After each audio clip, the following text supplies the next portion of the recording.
This is Greg Trotwine with Maritime Reporter TV, and we're here in New Orleans at the International Workboat Show. We're very pleased to be joined by Roger Clay of David Clark.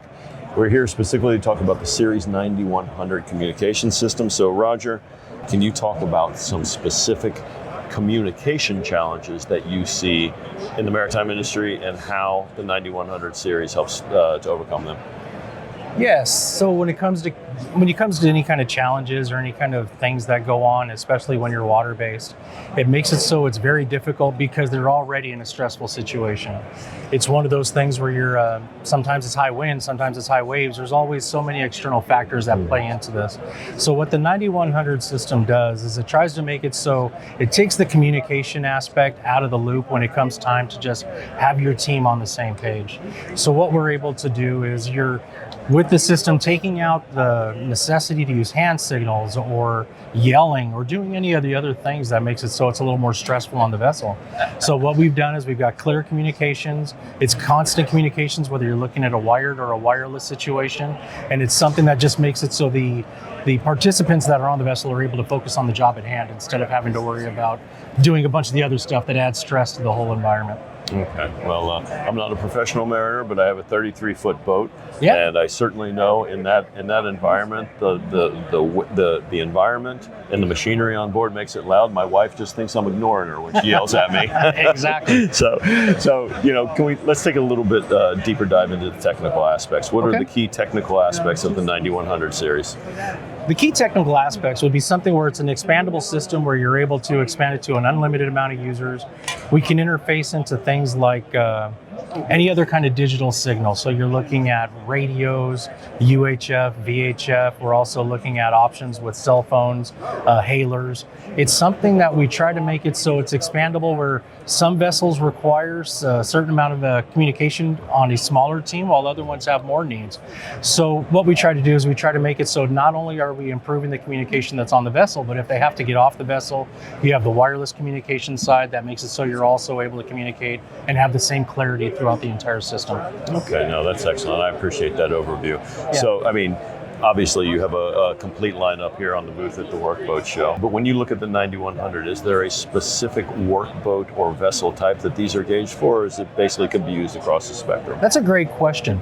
Our sweet spot is not necessarily on your huge vessels. It's something that is more of your smaller vessels that are designed for different applications, whether you're talking about fire vessels, first responder vessels, tenders, something that's just on a smaller, where you have smaller teams and you need that communications where it's dire. Because before, some of the larger vessels were being used, but now, whether you're talking about Coast Guard or any of the other first responder applications, they've actually gone to a little bit smaller size vessel, and it makes it so this communication is excellent for those environments. Okay, well, that's a perfect segue to my next question. We're talking about the environment, because the maritime environment obviously is harsh. Absolutely. And it's tough on any piece of equipment, whether it's below the waterline or above the waterline. Yep. So can you talk specifically about the equipment, the kit that you offer, and how it's designed to withstand the elements? Oh, that's a great question.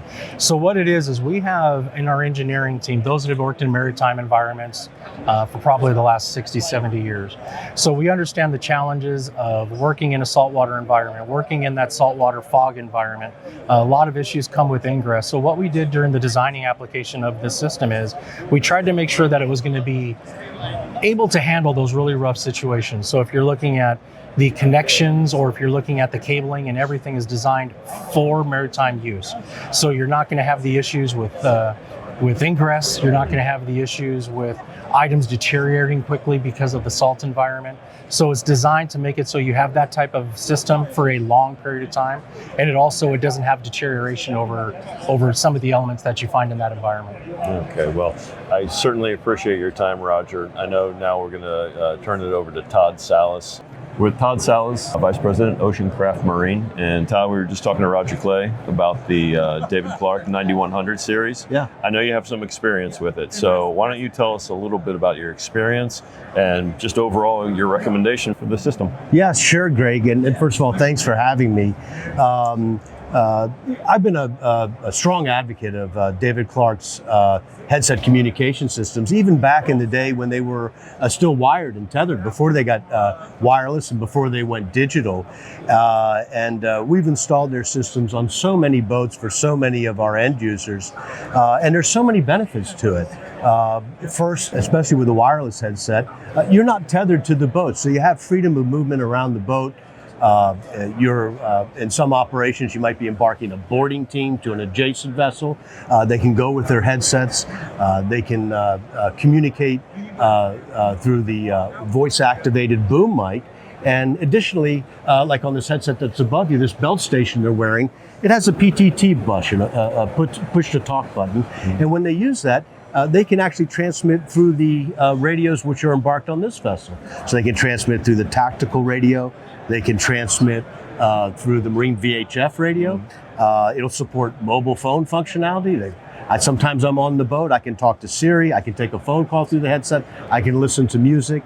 And moreover, you're tremendously reducing the fatigue from the wind noise, the engine noise. The professional mariners, they're out there for a very long time, long duration missions.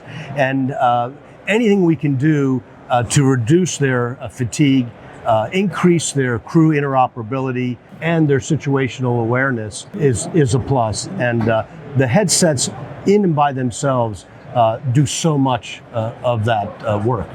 One more question, Todd, actually, and it was interesting because obviously you know the David Clark professionally, but I understand also you use them personally on a daily basis. You have a rather unique commute to work. I do, so I'm kind of spoiled in that regard that I live on an island in the Chesapeake Bay, Kent Island, and our headquarters office is across that bay in Annapolis, Maryland. Almost on a daily basis, I'm commuting to the office by boat. One, because I can, I'm a boat builder.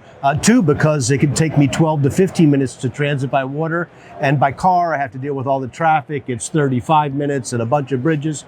And so I'm wearing and using the David Clark crew communication system on a daily basis. I'm already on my way to the office. I'm taking phone calls through my mobile phone.